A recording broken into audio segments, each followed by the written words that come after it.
Hello friends, how many of you have asked your children when they come from the school, how many marks you got in the examination?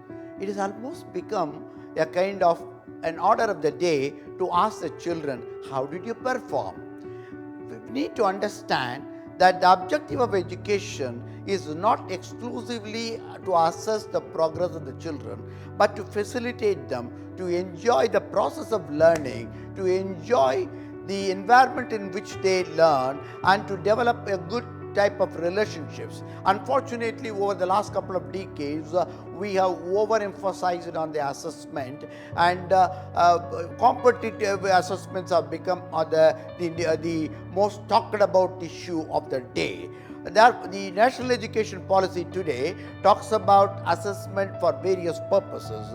Assessment is not only to judge children, but assessment needs to be diagnostic, remedial. They should support, scaffold the process of learning so that the children are continuous learners, they are successful learners.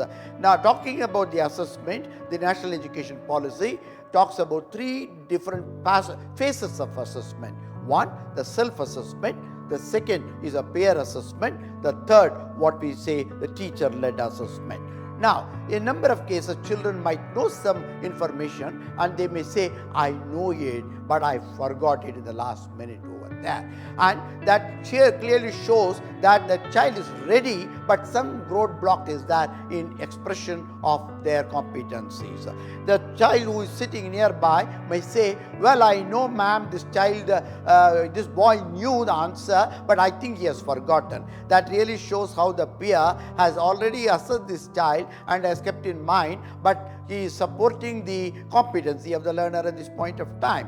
Peers observe their colleagues very closely, the plus and minus points of their growth, and then they are able to give a very accurate reflection of the performance of these children. However, when it comes to the teacher says, I go by the answers you give for a question. I don't bother about whether you know what you know. I go by what is written on a paper or what is given to me orally. I think that is the problem that we have in the assessment. Therefore, we talk about 360-degree assessment, where we respect the views of the child, we respect the views of the peers in the classroom, we also respect the views of the teacher, and thereby we look into a 360-degree holistic assessment of the learner. The policy also talks about assessment of learning, assessment on learning, and assessment as learning. We will discuss about them in a later anecdote